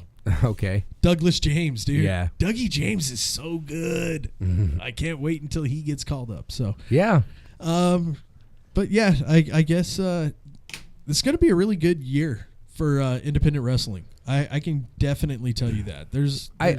I hope so. I hope that the talent rating isn't just going to end up killing the independents, because for WWE to be talent rating, Ring of Honor is going to have to sign people up. TNA is already signing people up because they're trying to stay alive. They signed Eddie Kingston up. So here's the thing with TNA though, all of their wrestlers are allowed to go and wrestle for indie promotions. Sort of. They can't do DVD stuff. They can do independents, but if you're selling DVDs, like if you're PWG, that's why they stopped using TNA guys. Okay. A long time ago, because when if you remember when PWG first started, it was the local guys, because there was a really good group of 7 or 8 guys who were all good friends that had been going at it for 7-8 years together, and they started their own promotion, Yeah. and they wanted to get their names out there because really, like the PWI 500, no SoCal wrestlers ever made the list. And so they really did this just to kind of help SoCal get on the list and help, each other get their names out there. And so, of course, the first thing they're going to do is bring in TNA guys. And they're bringing in AJ Styles and Christopher Daniels and Samoa Joe and all those guys. And it was a fantastic start. And I mean, for what PWG has become, it's just insane. But I remember when they stopped using the TNA guys is because TNA got the TV deal. They went from the weekly pay-per-views to on TV, and they went to contracts, and then they said, you can do indies, but you can't do and that's anything on funny DVD. Because I saw a lot of stuff from a lot of those TNA guys in Ring of Honor at that time. Well, same thing. That were coming out on DVD. Same thing, though. Those DVDs stopped. Did they? Yeah. Okay. And plus, TNA controlled their booking fee, and it went from being able to get these guys for $300 a night to $750 or $1,000 a night. And so it just kind of, those guys couldn't do so many independents, and that's why they disappeared from PWG and Ring of Honor.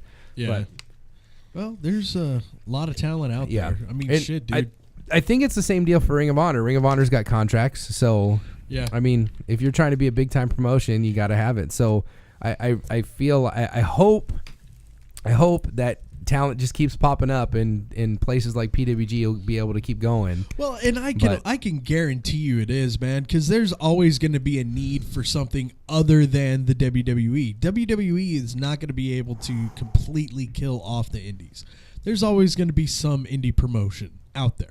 Well, yeah, they'll be there, but my problem is the quality of the product that they're able to put on, because they don't have the talent necessarily I personally think that the talent will always be there. There's not going to be a way for the WWE to suck all of the... Dude, we've got 50 states. I'm not necessarily saying WWE will suck up all the talent, but since their talent rating, Ring of Honor has to sign more guys, TNA has to sign more guys, Lucha Underground has to sign more guys. TNA's going to be gone here soon. Yeah, we could say that, but it's like that weed that you just can't kill. Like, it just won't die. And as long as there's a TV station that needs programming, they're going to be there. I mean, Championship Wrestling from Hollywood's is syndicated now, so. Yeah. All right, we're going to take another break real quick, pay some more bills. It's the holidays. Got to pay a lot of bills around these times. If you want to give us a call, talk about wrestling, anything, you could just call up and say Stone Cold Steve Austin, and we will ramble about that for 10 minutes. Just don't say Hulk Hogan. Oh, and he's not taking the opportunity. I got a no, I'm fucking with you, Mike. Go ahead, Hulk Hogan. Go. Hulk Hogan, yay, Hulk Hogan. Woo. Okay. Give us a call, 909-360-8330. 909-360-8330. You mean 909-360-8330? This is Heel Talk Radio, KaoticRadio.com.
All right, we are back. Sorry, we needed some positive vibes.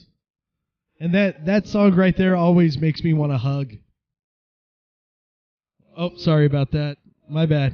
Every time. I know. Yeah, I want to hug some of those wrestling females too. Oh. They're just so lovable and cuddly looking. Boobs. Yeah, that's really what it is. Boobs. Babies. All right, so we were just rambling on. Yeah, like pretty we much. do. Yeah, that's right. Well, we're actually, we're talking about the subject at hand. We're just getting off on little tangents. Well, we have to, man. I mean, this is our show. This ain't a show. We have a general outline, and then we throw it in the trash for the most part. That's all right, though. I did want to finish up our conversation about NXT, because really, when it comes down to it, it's entertainment. And last night wasn't necessarily so much about us getting to watch Shinsuke Nakamura live and in person, which, I mean, it was. Don't get me wrong. Yeah. But we wanted to take the kids out and have a good time. Super Kick Kid, it's going to be his birthday here in a few days. Yeah, so 4 days exactly. 4 days. 4 days, Luke will be 10 years old again. Which means we're old. If you were watching that Super Kick video, that was his 10th birthday. Nice. But this is his actual 10th birthday. So I kind of wanted to get the three of us here to sing happy birthday to him real quick. And maybe give him the, what is it, a chop for every year? Is that what we do? A chop for every year would be good, and then one to grow on? Yeah. Okay, so on the count of three, we will do our worst rendition of Happy Birthday. In glorious style. No. 1, Clap. 2, 3. Happy birthday to you. Happy birthday to you. Happy birthday, dear Super Kick Luke. Happy birthday to you. Now everybody needs And to many more. on Channel 4. But so to finish our conversation, let's go to Luke first. Luke, what were your favorite highlights of the night last night at NXT Riverside, sir? My favorite highlights? Yes. First favorite highlight Talk was, directly into the microphone, please, sir. my favorite highlight out of the whole night was getting the Revival to do their tag team finisher. You got to see that. Awesome. Yeah? And then them Johnny Gargano kicking out of it. Nice. Yeah. Made him look real strong. Real strong. Anything else, man? I mean, what were your general thoughts on the entire product? Great. It's just really great seeing the franchise. Okay. I didn't know Shane Douglas was there, but cool. See, the funny thing is, Old he knows who that is, though, Because he's our kid, right? Yeah, he is. I will say, man, that it was a lot of fun. During the main event, I pulled Luke over with me. Yeah. Because I wanted, he was hanging out with Autumn like all night. So I wanted him to come and sing the Glorious song with me and sing Nakamura's song with me and doing the 10-10-10 thing. And Ron Kilborn was with us last night too, and he had his daughter with him too, and she fell asleep during the tag match and Poor slept. Beth. But Ron woke her up because he knew that the thing she was most excited for was Glorious. Yeah. And it was funny, like, he woke her up and she stood up and like, okay, I'm awake, and then she started dozing off again, and then Glorious hit, and she literally jumped up and like looked like a drunk baby deer trying to stand up on her chair so she could actually see. But she got standing up and she had her hands up and did the Glorious, and we all sang together, which was awesome. I had to help her stand up. Yes, Autumn did. I felt bad for the dudes behind me, but not so much because they were armchair booking the entire fucking show. Yeah, and when shut up. Oh my God, I finally turned around. I'm like, hey, dude, if you think you could do it better, I actually know the guy who books this show. Yeah. He's a good friend of mine. Yeah. I'll hook you up. Yeah. And he shut up real fucking quick. Yeah. The guys who were sitting behind me most of the show, they were just saying, nice heel. Yeah, they were doing commentary. Yeah, they were. But in a It was comedic way, so it was pretty freaking funny. annoying. Okay. All right. Okay, so to finish this up, and then we'll get the kids out of here so we can finish our grown-up conversation. Yeah. Autumn, what were your highlights of the night? You have the floor, madam. 35 seconds, go. All right. Oscar winning her title match. back. She was not back. retaining. Yeah, She was she retaining. defended. Anyway, keep going. Johnny Gargano and Uncle Johnny. Tommaso Ciampa. We actually started Uncle Johnny. Yeah, I heard your dad. Uncle Johnny. Okay. He saw us eventually. Yes. And then jealous. at the end of the night, while you guys were driving home, we got to meet all the superstars. He rubbed it in like a total douche. No fucks given on him. Yeah. And I know you guys can't see it, but I am flipping off a 10-year-old girl. I don't care. I live with this guy. the thanks. And, Go ahead, finish up. Last and thought. I got to meet Shinsuke All What did right. I tell you was going to happen? What did I tell you was going to happen? I said, if you even mention his name, I'm going to shut the damn microphone off on you. I had my finger hovering over that button because I knew what was coming. No, you know what, Autumn? I'm super happy for you guys. That's a really freaking cool. I'm really jealous. He was a really nice guy. I'm not jealous in the slightest. Because I don't think you should ever meet your heroes. Yeah, okay. Why? No. Yeah. He was joking. screaming on the inside. I Yeah. bet he He was, was. man. You know what? Your dad is a huge Nakamura fan. Yeah, absolutely. Huge Nakamura fan. Huge. If your dad could be gay for anybody, it'd probably be Nakamura or Bret Hart Or Kobe because Bryant. he likes those he likes them saber-toothed tigers. So, all right, kids, get the hell out of my studio. Bye. Bye again. I know. Yeah, that's right. Kick him out. Kick him way out.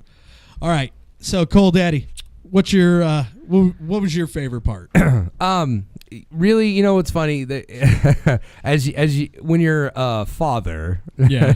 let's get we're things are gonna get a little mushy here for the next 2 minutes, guys. But when you're a father, it's more about the experience for your kids and watching my kids be able to watch wrestling with just pure unadulterated joy. And being legitimately mad at the bad guys, and you know they don't understand why we bury Roman Reigns. They just think he's a superhero and they don't care. And just to watch that and see the joy in them, because there were a lot of kids around us. There were kids in front of us, and it was really fun just to watch them really truly enjoying a professional wrestling show and marking out to the fullest extent. Yeah. But more so than that, getting to see their uncle wrestle in WWE, and then of course the best part was that my sister and Johnny got us backstage, just, the immediate family, and watching their reaction. Well, no, Kiana said next time it's all you guys, so which is fine. But Dude, I love her. just God, I love her. Watching them. I mean, because we're in like a hallway kind of behind the stage, Yeah. and basically it was the hallway that everyone had to walk down to get to the bus, and so watching them just being super excited, like peeking around the corner to see who's coming next, and then if it was someone like when No Way Jose showed up, I mean, and this is just a guy who's just starting out and he's got a fun gimmick, but like Autumn, like they were like yeah, and then he came up and she's like, No Way Jose, and like he gave them all high fives and was really super cool. That's awesome. And it was really nice, and for the most part everyone asked him if they enjoyed the show, and they took just a brief minute. I mean, these guys just got off a 17-hour exhausted. flight. They flew from Australia to Riverside. They got to get on a bus and drive for 4 hours, and it's already midnight. Like I think it was 11 at the time, but it's like they got to drive to Vegas, and so they're not sleeping for the next 4 or 5 hours. I mean, they might be if they can on the bus, but they were nice enough to at least say hi and shake our hands and ask if we had a good time. But Okay, I do have a couple of questions. Go ahead. Because I did not get to go backstage. Yeah, no, you didn't. Which I am and am not jealous of that. It's okay to be. It's okay a little to be. more jealous. I'd be a little jealous if it was the other foot. Okay. Bobby Roode. Yes.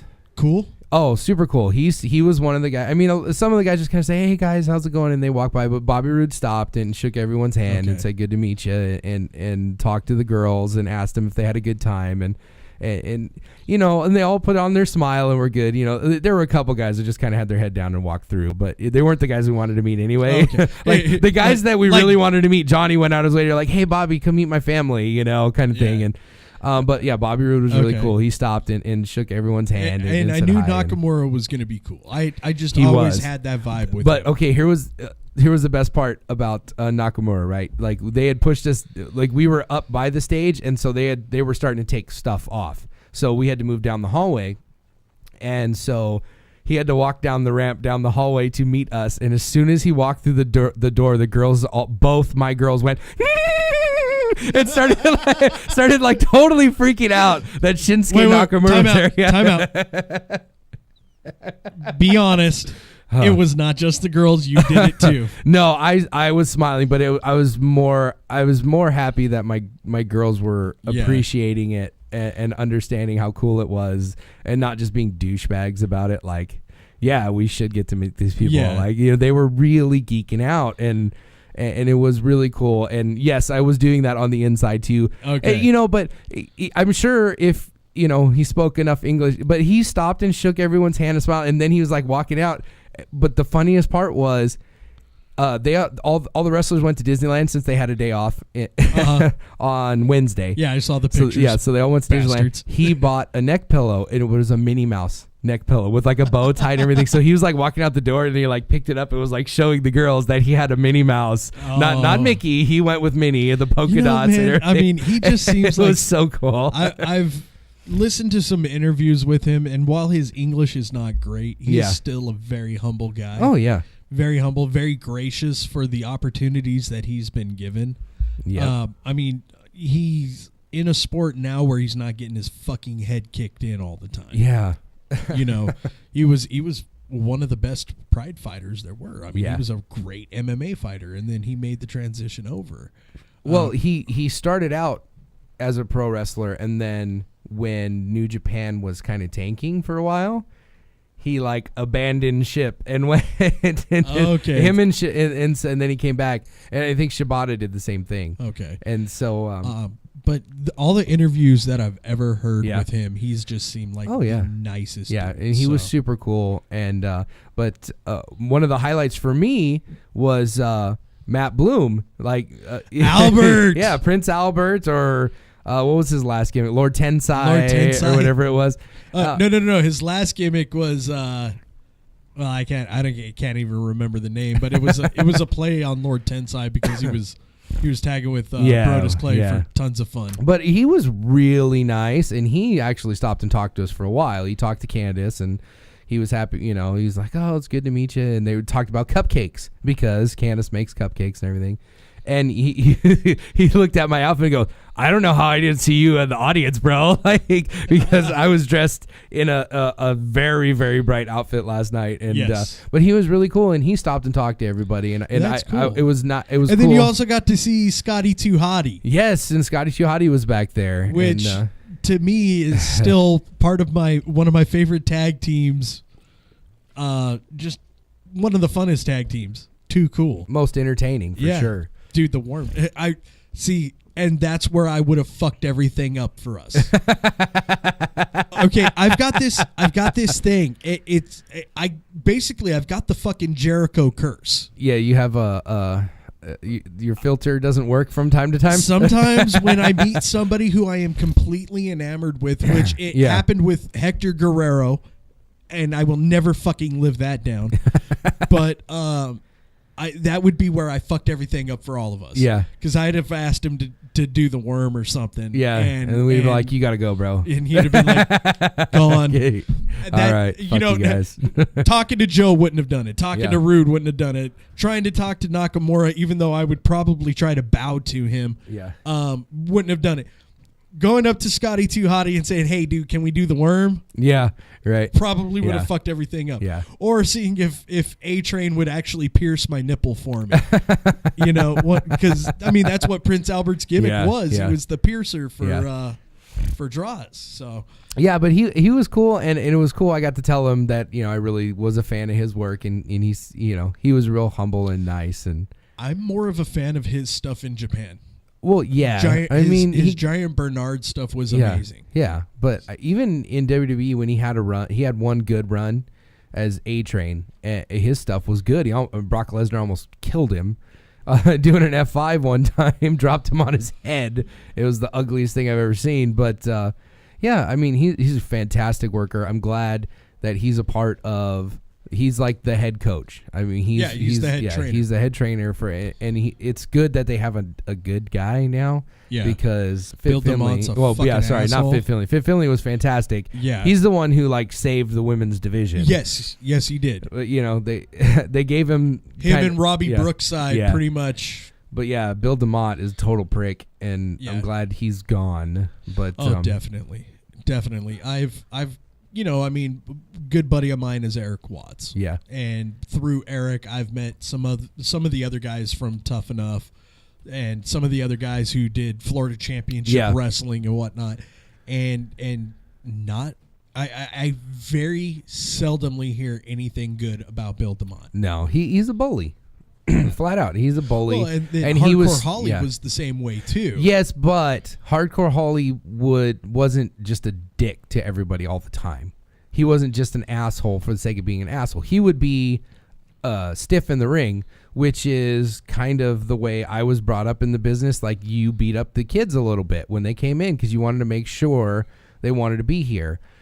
But Bill DeMott was taking it to a whole nother level, just abusing his power, just on a power trip. I was like, dude, you never were that over. If Shawn Michaels came into the training center and was a dick, that'd be one thing. Yeah. But you're Bill DeMott, you were a lower mid Carter, bud. Yeah. Get out of here. I think the most DeMott was over was when he was doing that Misfits in Action gimmick. Yeah, exactly. A mid card comedy, whatever. No one gives a shit gimmick. Well, when Van Hammer is one of your members and Lash LaRue is your second in command. Yeah. That's why they called him the Misfits. Yeah. It's the Island of Misfit Toys in wrestling version. Although I will say I did kind of dig them. So I mean. Oh yeah. Yeah. I mean, it worked. Lieutenant Loco. God, they did some stupid shit. Lieutenant Loco, Corporal Cajun. Oh, WCW. And then Major Hugh G. Rection. Come on now. That's funny. Let's throw the dick joke out there. Yes, let's do more dick jokes. Would make wrestling better, I think. Hey, well, we could get the Big Valboski back. Yeah. Hello, ladies. Oh man, the Big Potboski. But overall, it was a good night, and I'm happy that NXT is a thing, and I feel like maybe it's going to end. I don't know if this is. If there's a bigger means to the ends of this, I don't know if this is the direction that all of WWE is going to take, or if they are just trying to have their own indie promotions so they can bleed out the other indie promotions. I hope that this is the direction they're going more, and it seems that way because a lot of these guys are getting on the main roster now, and they're getting more play. But I mean, the two champs. Well, one of the two champs right now is a straight up indie guy. Yeah. The former dude. I mean, AJ Styles is a fucking indie guy. Yeah, for the most, pretty much. Yeah, I know he's known for TNA, but I mean, dude, he's just as known for his shit in ROH and Japan and PWG and his stuff in Japan, dude. He only did 2 years in Japan, and he got a lot done. He got a lot done in Japan in 2 years. But, when you look at it, it looks like the WWE through Triple H for the most part, because Triple H is really fucking he's the driving force behind this. He loves the indies. He loves a lot of the shit that he sees on the indies. Well, I watched it. It was one of the Stone Cold podcast, I think, where they had Triple H on, and they talked to him about it. With the spot where Triple H disagrees with Vince is that, yes, we need to do the storylines. We need to have the theatrical shit. Yes, we need to have the stories. But at the end of the day, we're selling big fights. And so the fight has to be good. We can't just sell garbage Like, it has to mean something. Yeah, we can't do what WCW did that ran him into the ground. We can't have these big angles with these big over-the-top storylines and then a shit 5-minute main event. Like, we got to do better. Yeah. And so he's leaning more towards wrestlers, not entertainers. Yeah. So. Well, and Triple H, I mean, to his credit, NXT is really goddamn good. It really is. I mean, it may be full of a bunch of people I've never heard of before, but the guys I have heard of are fucking phenomenal. They're amazing. Oh my God, I can still fucking hear them. This is why, Holy shit. Maybe we got to stop bringing the kids. Okay, everybody, this is going to get kind of loud for a second. Hey, shut the fuck up in there! Uncalled for. I can hear you. Be Called quiet. Sorry. I've been having to deal with a maybe preteen all goddamn Maybe Mike day. was right. We shouldn't bring the kids to work. I don't bring my kids to work. Well, we did it very specifically because we thought they were going to be entertaining for a minute. But, hey, they're kids. They'll learn entertainment. I'd have to say my favorite part of the entire night last night was watching the kids have fun. And they were having fun from fucking bell to bell. They were having fun even before. I mean, you should have seen. Did you see the video that Ron posted? Yeah. All them singing "Glorious" in the truck.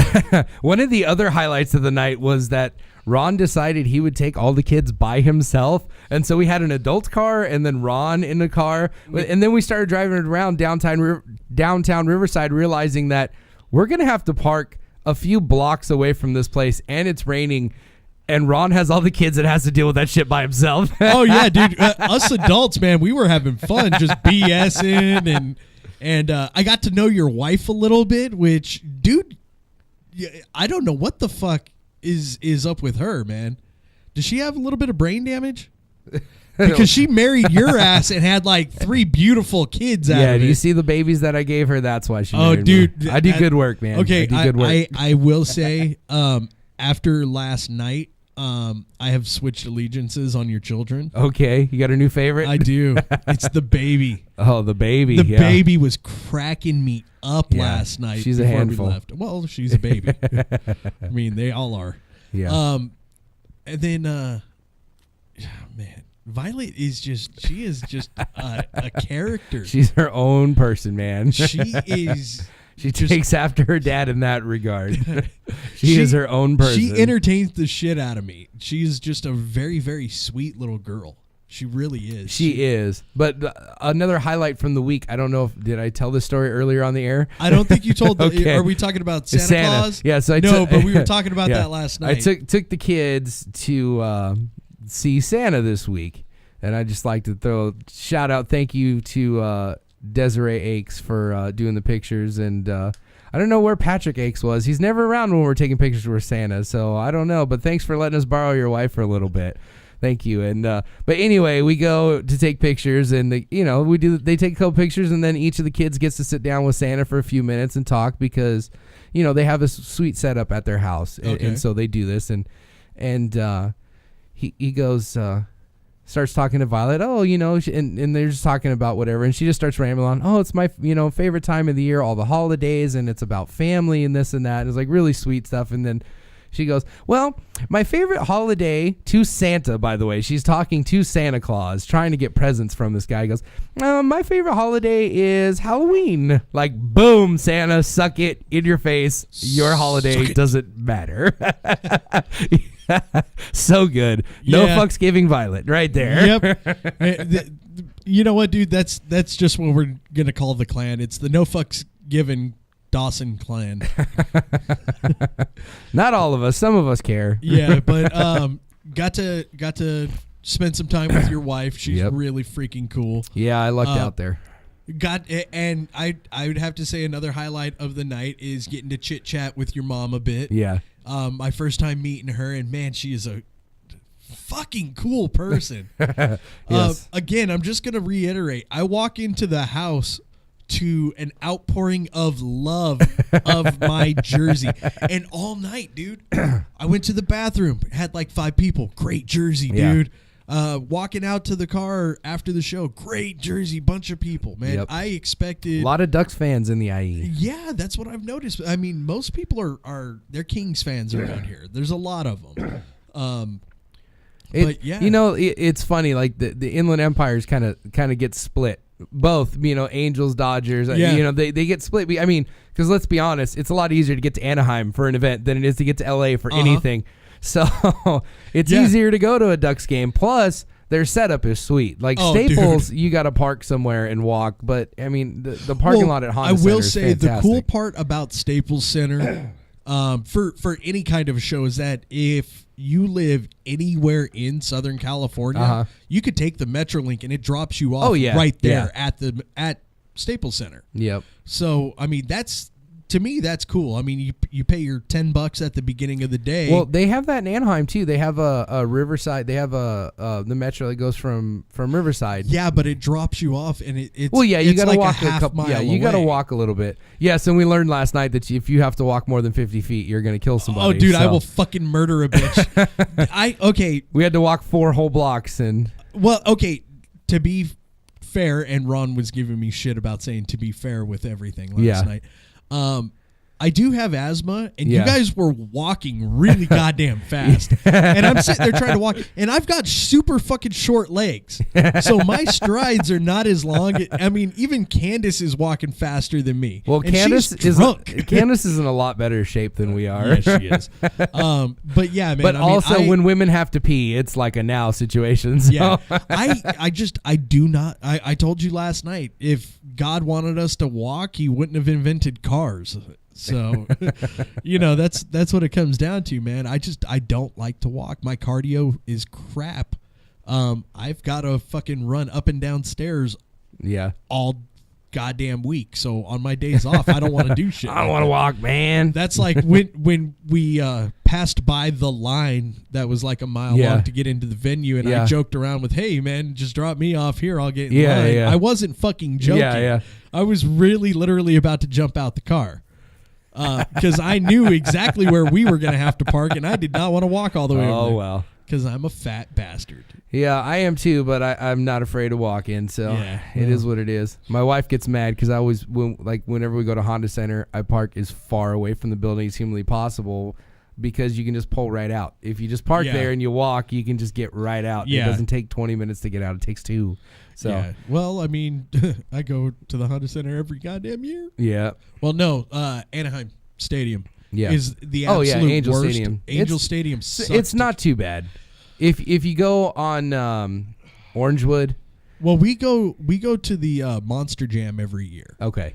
And every year it takes us minimum an hour to get out of the parking lot. That's probably true because that's a little bit. I mean, Angel games aren't so bad because people are filtering out, a little bit earlier, and and if you go during the week, it's not always sold out. So, but I imagine Monster Jam is packed. Luckily, this year my aunt called us before she went ahead and bought the tickets. Yeah.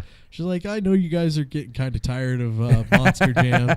And I told her, I'm like, you know what? When we're there, it's fun. It's getting there and getting home. The chore of doing it. Yeah. I'm like, that's how you know we're fat guys because we just like the driving and the parking and walking. Well, and it's not even so much the drive, man. I love driving out to Anaheim. Yeah, it's not too bad. I really do. I love going out to Orange County. That's one of my favorite places. I mean, my grandparents live out there. My, almost my entire family's out in Orange County.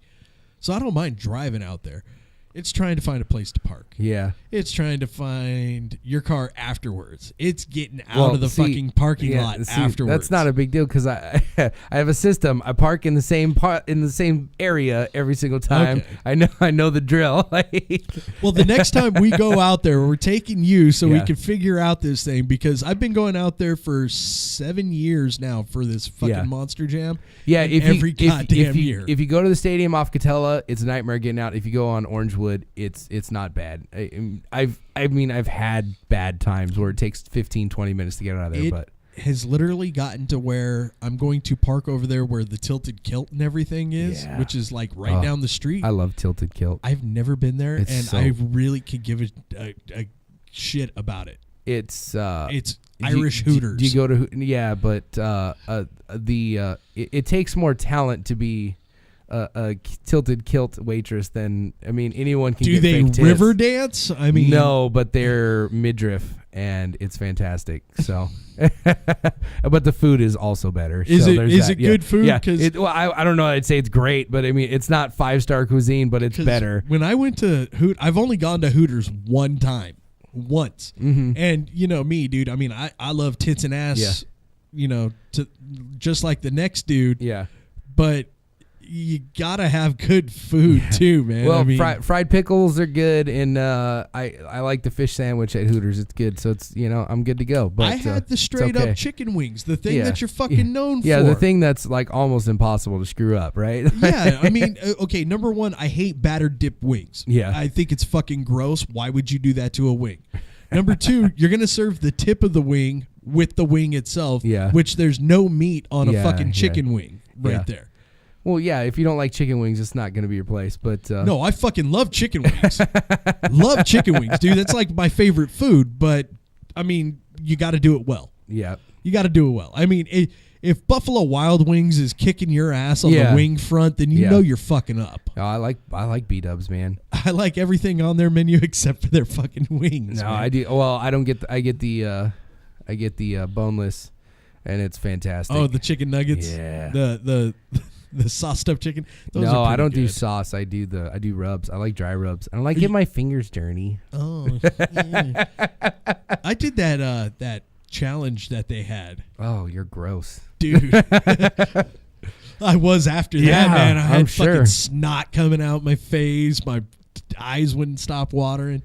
All right, we got about 5 minutes left. We should probably talk about wrestling. I once heard that Andre the Giant ate like 500 chicken wings in one sitting. Andre the Giant's one of my favorite people because all the stories about him are just like they're so over the top, but they're fucking true. Most of them are, but and that's the problem. Like you believe just about anything that anyone says about Andre the Giant. Yeah. Well. I think my favorite Andre story was talking about how hard it was for him to travel to Japan specifically, and so he would go and like get his system cleaned out, flushed out. So because if he had to shit on the plane, it's Andre the Giant. He's not fitting in an airplane bathroom, and so there was one time he had no choice. He had to shit on the plane. So basically, he just went to the back of the plane. They moved some people up, and the stewardesses held up towels, and they gave him a trash bag, and he just shit in a trash bag on the plane. But so what he would do was he'd go and get his system cleaned out, so he didn't have to shit for the 15-hour flight. Well, whenever he was leaving Japan, he would always leave a present for the cleaning ladies. Sometimes it would be he'd take a shit in the tub, or but the best one is Hulk Hogan's telling the story. He hears Andre down the street. Hey boss, come here. And what Andre did was he took newspapers and laid them out over the bed. Oh. And he took a big shit on the bed and then used the curtains to wipe his ass. So good times, Andre the Giant. Andre the Best Giant, stories ever the ribber. and my greatest memory of Andre is just being Fezzik in Princess Bride, man. And a lot of guys is because he was really proud of the movie, and he was really happy about it. And he was really good. He was so good in that movie. I mean, endearing. Yeah. Such a lovable character in the movie. And I am not too man to say that Princess Bride is and forever will be my all-time favorite movie. Oh, good for you. I like it. I wouldn't go that. It's not that high up on my list. But It is legit. Well, I have good memories of it. No, I love it. It's a good movie. My dad, we used to sit down and watch it all the time. But, it's a fantastic movie. Come on, it's got everything. It's got comedy. It's got action. It's got romance. Yeah, and if you have a heart, you're gonna cry. Yeah, a little bit. So, all right, guys, that's our time for this week. I know that it's been kind of a crapshoot, literally. Oh, Andre stories. Oh, the puns. Catch us again next week. Same bat time, same bat channel. 6 to 8 p.m. KaoticRadio.com. Hit us up on the Twitter at Heel Talk Radio. And we're now on Facebook, Twitter. Shit, dude. I'm still waiting for Cole to get that Instagram account going. Yeah, that'll happen. Yeah, eventually. Possibly. Dude, I'll have your sister do it for me. She'll do it. I just, one thing I say, we got our numbers in this week, and I'd like to thank our audience because it's been growing over the last couple of months. It's about triple the size that we started with, so we so appreciate happy it. For that. Tell your friends that if you like listening to us, and find us on the Facebook and share the page and get likes. And I just found out that our show is available for podcast on iTunes. Nice. So it is a free download. Get on there. Download our show. We're fucking entertaining, goddammit. For No Fucks Given Cole Dawson, I'm the 5 Card Stud Jeff Maverick. Peace.